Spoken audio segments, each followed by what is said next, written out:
Welcome to another COVID lockdown battle report, which is quite a mouthful if I've managed to say that without getting short of breath. So that's hopefully a sign that I'm getting better. And as you'll see, I've had a wife cut. Managed to keep my ears, which is really good because I need them for my glasses if nothing else. But anyway, we've got another game for you and it's a rematch. We decided to try, having tried a conscript Soviet tank army, we thought we'll try a conscript Soviet infantry army. Same table, same Germans defending, same mission, and see what happens. In hindsight, it might have been a better idea to change the terrain, as you'll see. But you'll get a chance to see a Soviet list in action, the pluses and the minuses, but I won't spoil. I won't spoil it for you. So anyway, over to the game, and hopefully you'll enjoy, and we will try and keep these coming even in these difficult times.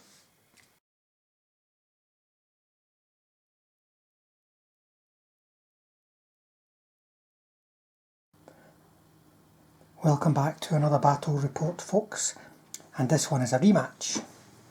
If you saw the previous report, you'll recognise the table and the German list, but you won't recognise the Soviet list.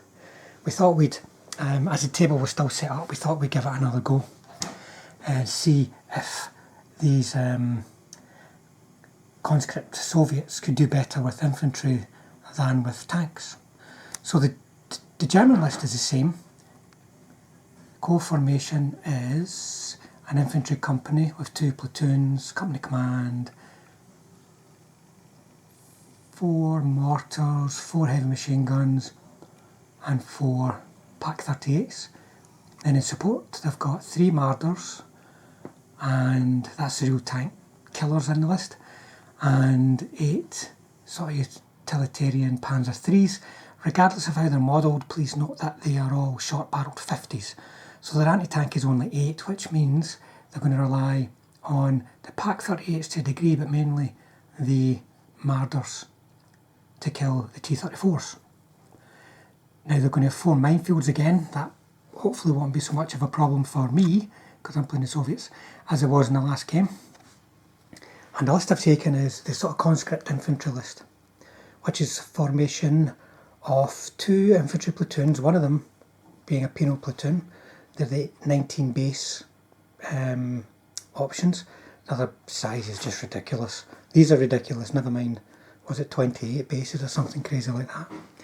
And then within the formation and in support, they've got, we'll actually start here, they have got 6 heavy machine guns, 6 120 mortars, and 6 medium mortars. And then in support, 4 Katyushas and 8 T-34s. Now, it's quite a varied group, to say the least. For instance, these guys skill check on a 6, though they hit on 4 on assault. They're motivating a 2, provided the commissar is still active. Otherwise, I think it's a 3, I think they're fearless. These guys are motivating on a 3 if the commissar is active, otherwise a 4. They've got a anti-tank rifle base. It's right slap bang in the middle, as if it's got some position of importance, but I was just spending a point.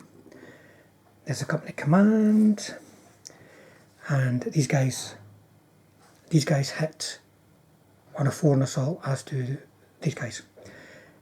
Now, artillery, the skill's 5 as well for them, starting point, which is pretty poor. If a template is going to land on terrain, and the chances are it will over here, they're going to need a 6 to range in, so they might struggle to range in the whole game. Same with the heavy mortars, so I might have to rely on where I put my ranged in markers right at the start, and just put it near and around an objective so that hopefully I don't have to lift too many of my markers. The Katyushas are a bit better. They're proper trained, so they're 4 up, so I can move them around a bit. And they've got a bit of firepower. And then you've got the T-34s. If you saw the last game, you'll see that they weren't exactly brilliant in assault. It took about 4 turns to kill 4 heavy machine guns. but they can hurt the Panzer IIIs if they can hit them. Certainly hurt the Marders if they can hit them, but if they go toe to toe with the Marders, I reckon the Marders will probably win. These guys are hit on a 2+. These guys 3+, 3+,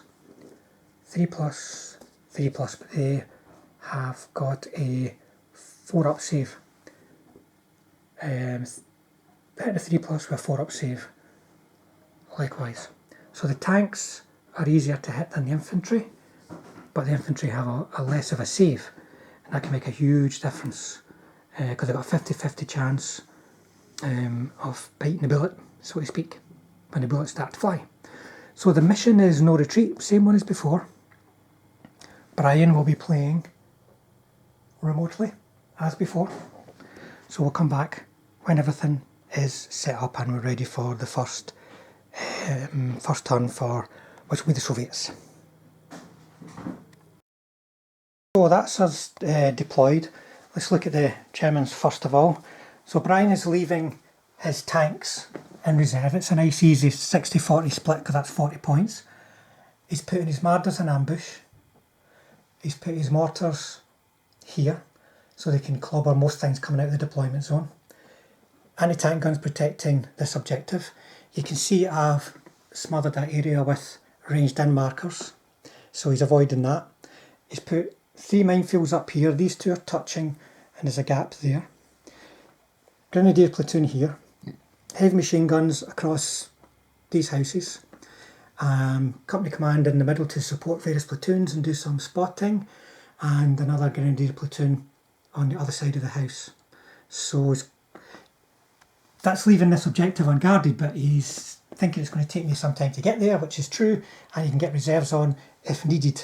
And his tanks will machine gun my pair infantry to bits if they go charging after them. So I've got heavy machine guns supporting, mortars behind them, heavy mortars to the left, and then I've got my normal platoon, my penal platoon, the T-34s, and then the Katyushas. So we'll go over to first turn, starting with the Soviets, and I really don't know what's going to happen because I've never used a list like this before with infantry platoons this big, so we'll see. I don't imagine there'll be too much shooting from me in the first turn, but plenty of movement. So Soviet turn 1, the big wedges of infantry have shot off. The penal guys were doing a cross country. I forgot this needs to be in here. We just moved it when we were taking the pictures. So the guys have done a terrain dash, they've done cross country dash. The T-34s have stayed where they are. The guys, sorry, they made their follow me. And then in terms of shooting, the heavy machine guns opened up, got quite a few hits actually, needing 7s on the heavy machine guns on the houses, but no failed saves. The medium mortars were already ranged in, got some hits but no failed saves. These guys tried to move the ranged in onto this house here, to the Katyushas, but they never managed to range in. So it'll be over to the Germans next. They'll have ambushes to consider, reserves, as well as all the unpinnings and such likes. So German turn 1, they didn't pop the ambush. Brian thought about popping it around here to get some shots down here, but then felt there was no cover for him to retire to before I got shots back. He didn't get any reserves.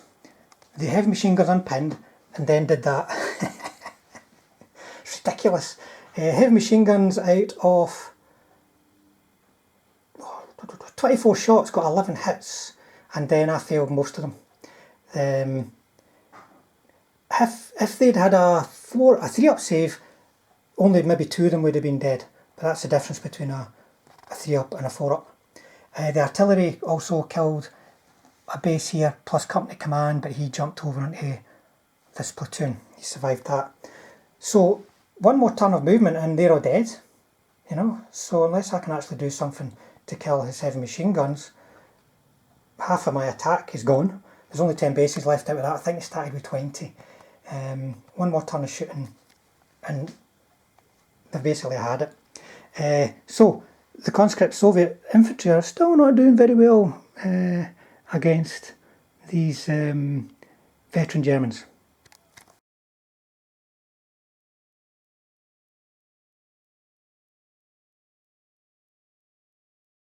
Okay, Soviet turn 2. Everything unpinned, but these guys just ran away. There's no point in heading up there. They can maybe survive another round of shooting, but they would have died. I'll see if I can bring them back in. The Penal guys are just crazily charging up. They managed to get one base into the minefield, passing the skill check, and then 3 other bases failed the skill check and then all failed the save. But I've got one base in there, which means next turn I can get rid of the minefield, for what that's worth. As far as artillery goes, the mortars, ordinary mortars, killed one of the heavy machine guns. My heavy machine guns managed to kill another, but the Katyushas, even though they only need a 5, still haven't ranged in on all those juicy targets that I could be doing lots of damage to. And these guys, okay, they need a 6, which is a bit more difficult. They never ranged in. So I'm not really doing anything, and I'm taking loads of casualties. So I'm not sure if I stand a chance at all. Anyway, over to Brian for German turn 2. So German turn 2, they didn't get any reserves. They popped their ambush, but it was purely to do some machine gunning. They unpinned the heavy machine guns, and then as far as shooting goes, the heavy machine guns had to go at the Soviet heavy machine guns, got a hit but no damage. The mortars ranged in over here, killed a couple of bases.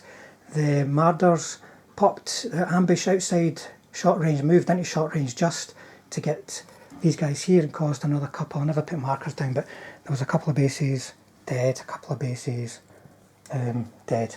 A Pak 38 fired over here, never managed to get a hit. No reserves yet, but the Russians, the German reserves will be in soon. But by that time, I think the Soviets will all be dead. So Soviet turn 3. These guys stayed put, tried to dig in and failed. The Penal guys, some of them, everybody who could get in the building got in the building. Some of them couldn't. They're just staying put, which means if they're targeted, they're at least going to ground. The tanks moved behind here. The minefield's gone now. Now, because I was worried about these guys here, because they can shoot my tanks, I managed to actually range in. Now, my story of ranging in has been absolutely horrific. I've rolled 9 dice looking for a 5 and got nothing. 9 dice looking for a 6, okay, fair enough, but still got nothing.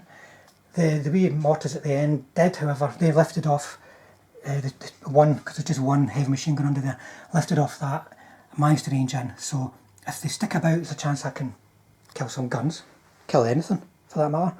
And then the heavy machine guns are continuing to fire at the German heavy machine guns but doing nothing. So over to Germans for their turn 3, and reserves will definitely arrive, and to be honest, there's no way I'm getting within 6 inches off an objective by the start of turn 6, but we'll keep playing.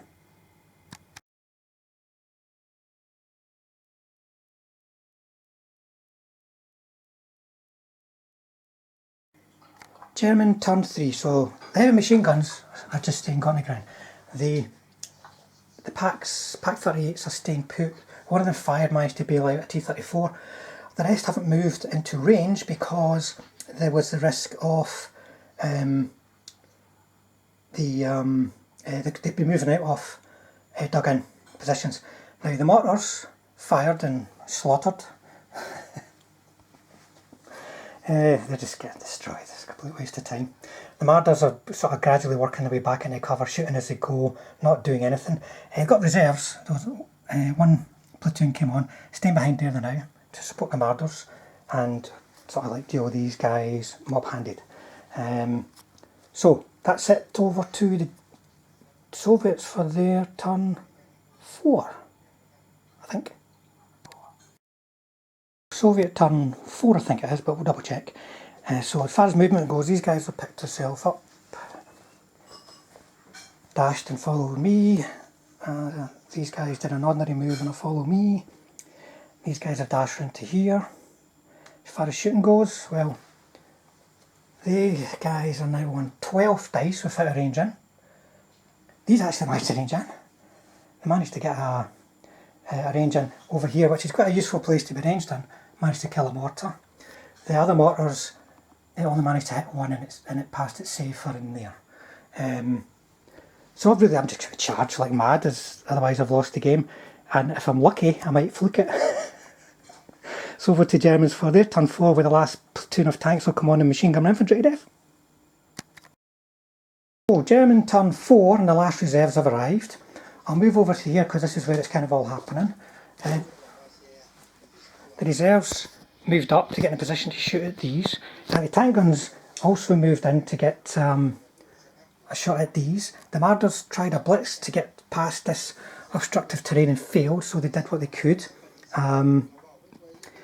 And the mortars have moved out of the template so they can potentially put more bombardments down on these guys next turn. And so as far as shooting goes, it could have been worse, I suppose, but it's 3 dead T-34s. They're not in an ideal position to be firing back from, unfortunately. There's only currently 2 tanks that can actually shoot, which means I need to move next turn with a good lot of them, which means they're going to be at a penalty of 1. It's really just going through the motions, I fear. But we'll see if I can maybe just range in with some artillery next turn and maybe kill something. We'll see what happens. So German turn 5, infantry are still charging around there because they're going anywhere else is to die. The tanks did a wee bit of moving and a wee bit of standing still, and these infantry are piling on, doing a conga line up towards that objective for what that's worth. And then as far as shooting goes, I've actually managed to range in all my artillery. I had to lift the Katusha because of the ridiculous standoff, size of the template plus the standoff distance. I couldn't move anything in here, so I had to lift that. But the 120's ranged in, but didn't manage any hits. Katusha's ranged in over here and managed a few hits but no kills. The mediums actually managed to kill an attack gun, and then a tank shooting. I missed the Marders, so my tanks are all dead, so dead. And I managed to kill 1 Panzer III. So next turn Brian should be able to finish me off, I would think. So German turn 5, I think. We're just going to call it at this point because I know there's no point in rolling dice for the sake of it when we're doing a remote game, which is quite difficult at the best of times.